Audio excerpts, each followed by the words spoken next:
So welcome back to World of Procurement, and today we're going to be covering 5 different tips that will make you the best procurement professional possible. I've been observing the best procurement pros for the last sort of 7 to 8 years. I've interviewed dozens and dozens of them over the last 4 years, and I regularly meet them in the community. So here's 5 tips to make you a procurement legend. Tip number 1 is the best procurement pros, they focus on alignment to the business. Now, what on earth does that mean? The business has certain goals. Procurement normally have some sort of goals, but actually the art is bringing those two together.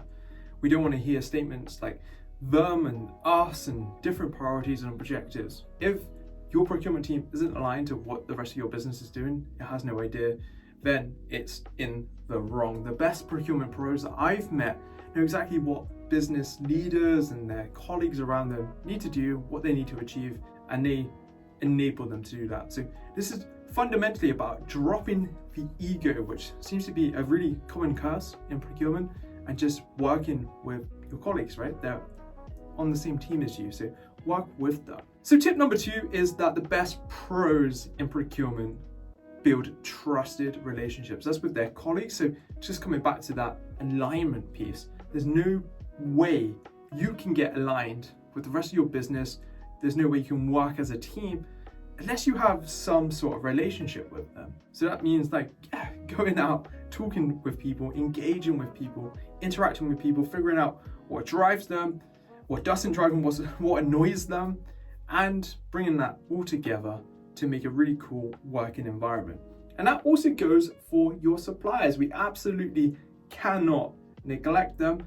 And much of the techniques and tactics that you use to build relationships in your everyday life can be used with both your colleagues and your suppliers. Whilst you're watching, make sure you hit the subscribe button, because we're producing content every single week around procurement careers, contract management, and just really focusing on how you can have the best possible career in procurement to make good money, to get good promotions, and more importantly, to find the best digital roles out there. We emphasize digital procurement beyond traditional procurement. So if you're fed up of seeing all the content out there that just talks about really outdated, boring concepts and techniques, maybe don't subscribe. But if you're interested in learning what procurement of the future looks like, then hit that subscribe button. So tip number 3 is about keeping things simple. Time and time again, in my early days in procurement, everyone used to just overcomplicate just about everything I ever saw, whether it's like the policies, the processes. Actually, it was usually a lack of these that made so much complexity. In that, if you have a very simple way of working, you document it, you say, this is how we get from A to B, and this is why, which is the policy document, that was normally missing. And it's kind of bizarre, right? Because often people think that building those sort of documents creates complexity, but actually, usually, if you don't have them, it makes things even harder. And then there were layers and layers of jargon and acronyms, things like RFI, RFQ, EBITDA, and I've probably absolutely butchered all of this, but fundamentally we're talking about things like profit, loss, cash flow. We're talking about how we go out to source, how we go out to buy things. Just imagine what people who aren't in procurement or finance or supply chain are hearing if you go into meetings, go into calls with them, and you're talking like that. They don't care. All they want to know is how you're going to get the stuff they need to buy, whether it's like an object or a service, how they're going to get hold of that so they can do their job. If you can deliver on that and make it simple for them, you're going to also tick a few other boxes, right? You're going to build those trusted relationships, and you're just going to make people want to come and work with you. And when your managers, your head of procurement, your CPO sees people wanting to work with you, that's going to make you look pretty good, very employable, and you're going to get fast tracked. So make sure you really focus on simplicity. Tip number 4 is all about learning, continuous learning, or learning in perpetuity, whatever phrase you want to name this, right? Constantly learning in procurement is a must. And I've seen procurement pros that have been doing the job for 20 years and tell me, hey, I've got 20 years of procurement experience. But in reality, what they actually have is they've been doing the same job for 20 years. They have 1 year of experience. They don't have 20 years. And people seemingly come into procurement. They don't really want to do procurement to start with. They start doing something, they kind of get comfortable with it, and that's all they do, and they don't really push themselves. Now, if you want to have an incredible career, there's so much you can do. You can get involved in sustainability, in tech, in modern slavery, in ESG.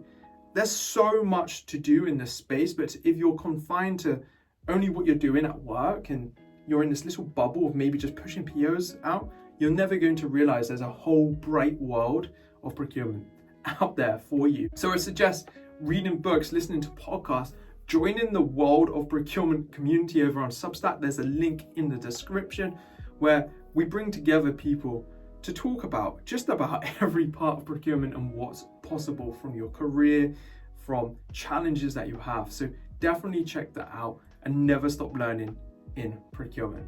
And then tip number 5 is all about building those supplier relationships.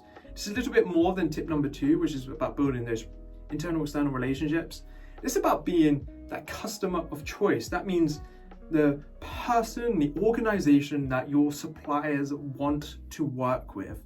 Now, the reason this is important is like during COVID, what suddenly happened is loads of people had contracts, loads of your suppliers, loads of your suppliers tried getting out of these contracts. They used just about any other means because they weren't able to deliver on the requirements in those contracts. And you may think there's no issue there if everyone was losing out. Well, that was the well-known secret. Not everyone lost out. See, the suppliers that you were working with had certain customers like yourself, but perhaps it wasn't you, that they favored instead. They gave all of the supply that they had, all of the demand that was coming in, they gave it to that one customer or the several customers. We're talking arbitrary numbers here, but they focused in on the customers that delivered a lot of value to them, that treated them well, that paid them well, that had good payment terms, that made an effort with them, that really worked collaboratively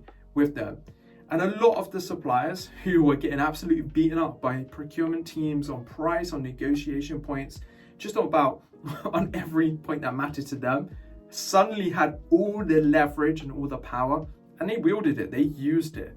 So becoming customer of choice isn't a nice to have. It was considered that pre-COVID and even post-COVID for the first couple of years coming up to now. People still have this weird idea that it's a nice to have. It isn't, it's an absolute must have. You can't have a procurement strategy that you can deliver on if within that document or that idea that you're encapsulating there, if it doesn't say something about becoming customer of choice with your most important suppliers. So if you can get these 5 things right within your career, you're going to become one of the best procurement pros out there. It's going to lead to better work, more money, more fun for you. So try it out, check it out, see what you can do within your career, and we'll catch you real soon, my friends. Goodbye.